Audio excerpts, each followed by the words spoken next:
Righto, good afternoon guys.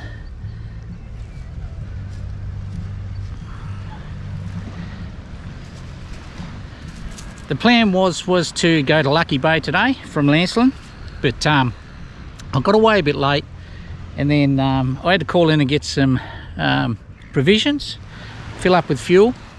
Then I realised it was Friday, so I was running a bit late, maybe a bit late to be making a run for Lucky Bay on the coming up to a weekend. So I decided to stop at a place called Milligan Island. So it's not an island, but I think out there somewhere is probably a reef structure or something that they call Milligan Island. But it's a nice enough place. Straight down to the beach for a bit of a fish.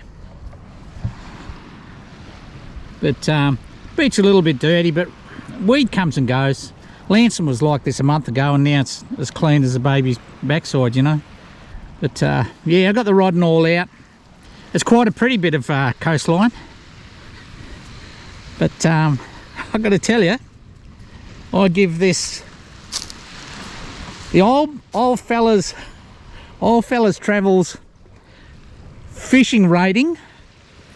I give this a rating of 0. It's shocking.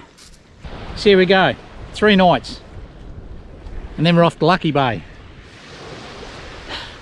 Maybe sooner if the fishing don't improve. All right, just about time to pack up and head back to the camp, organise a bit of dinner, and we won't be eating fish tonight. Say goodbye, Barnes. Say see ya. Oh, you're hot, aren't you, darling? Been running around too much. Okay guys, see ya.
It's absolutely freezing.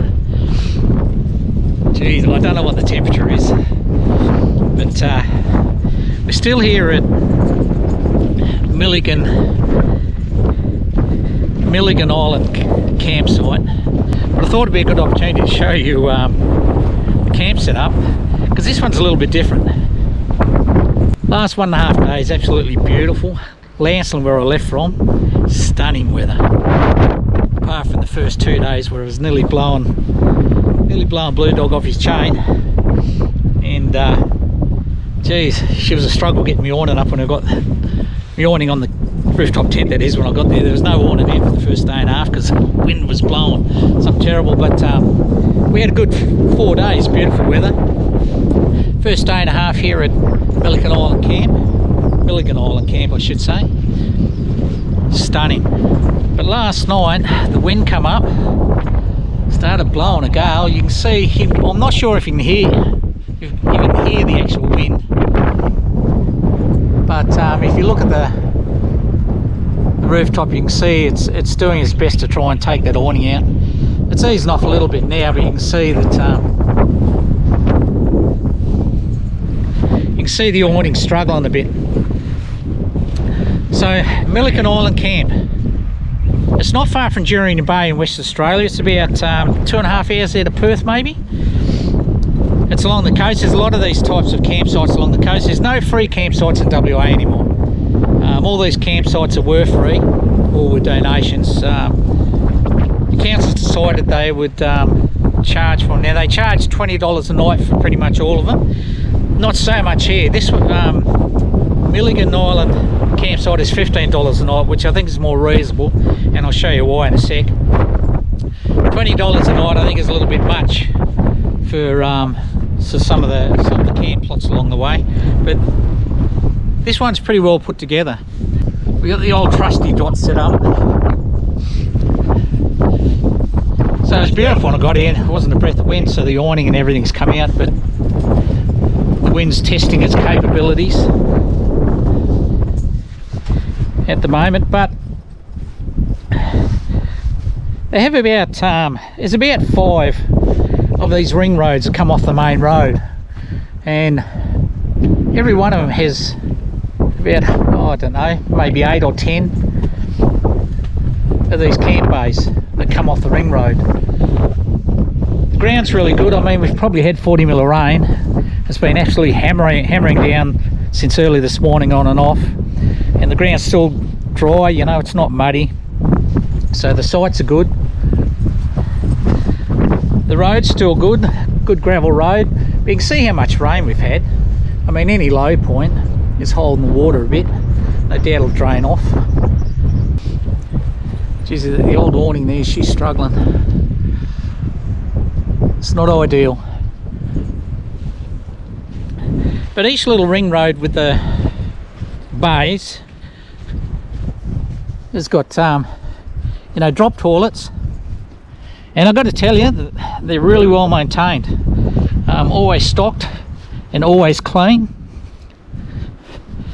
And each little ring road campsite has one of these shelters. Now they're not a camp kitchen, they're just a shelter, but they're nice and tidy. And each little ring road of bays is within walking distance of one of these. So there's a number of these. You can see there's another little ring road in here with bays over there. That was my bay preference, but there's no power here, no showers. But that bay there was actually a preference for mine. I want to use that bay, but unfortunately, depending on the sun, it's facing the wrong way, so I really need that sun on my solar panels. But anyway, here we are. So you can see there's plenty of room in the bays. I've got the cruiser parked right up around the side there. We're well back off the road.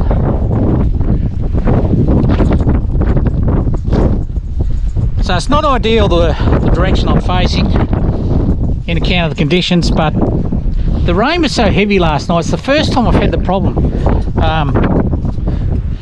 I've had to, you can see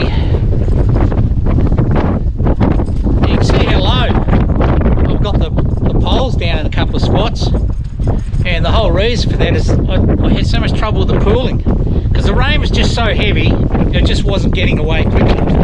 So you can see here, you know, this pole's a little bit higher. Then I worked up that pole's a little bit higher, and then the centre pole off the kitchen is the highest, and once again that pole there is only about 5 foot 2 inches off the ground. You can see the I expect you can, but it's really very windy, and you can see the poles flexing under the wind. So I've got a rope down off every pole. I've got the gutter on. It's been a real struggle trying to keep the rain out from underneath the kitchen area there, because when it was raining really heavy, it's also blowing a bit. So it's been a bit of a struggle, but that's travelling. That's camping, guys.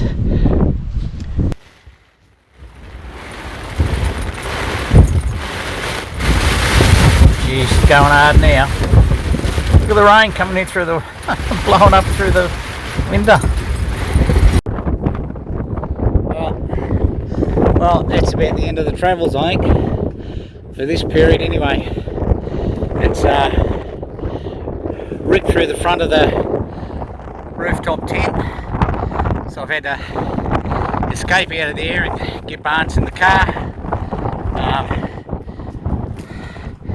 Poles are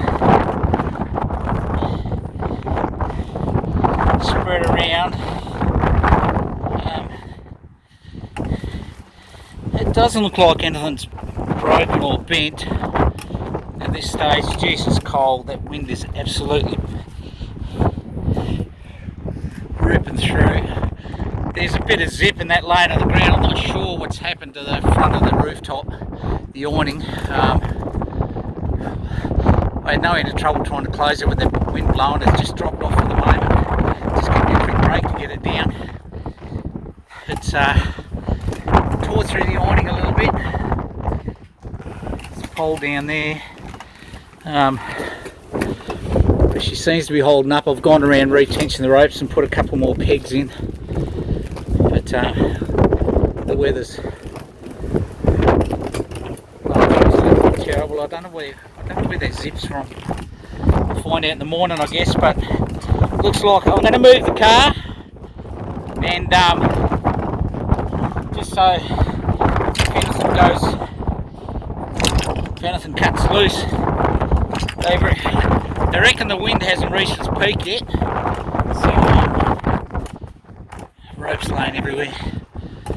So I'm going to move the cruiser just over there for tonight, and we'll see the rest of the night out in the cruiser. And I'll keep an eye on the awning. If it cuts loose, I don't know what I'll do, to be honest. There'll be no holes in there. It's the worst storm I've been through, and I wasn't expecting this.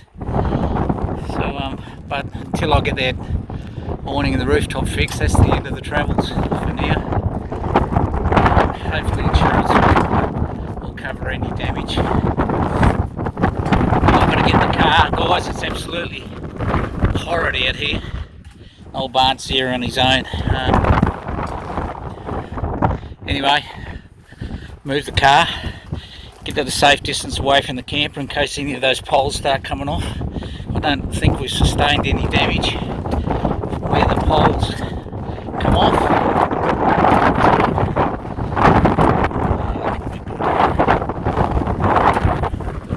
But, I've got to get in the car, guys. It's absolutely freezing. I don't know whether I got much of that on the video. I can't hold the camera still. It's that cold. I'm shaking. Oh, I can't hold my hand still. Oh. Well, there you go. That's camping for you.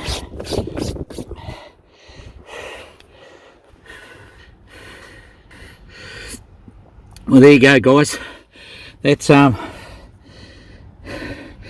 of a horror night. The awning didn't hold up to it on the rooftop tent. Can't say I'm happy about it. It could be the end to my travels for a little bit if I have to have anything repaired. I wasn't sure how I was going to hold up, but that wind and that come through was just absolutely horrendous, and took all my effort to get that rooftop down and try and get it packed away. The canvas kept blowing out the sides and I couldn't close it. I finally got it down, and gee, she was touch and go. I suppose it wouldn't be a coffee shop open at this time of the night.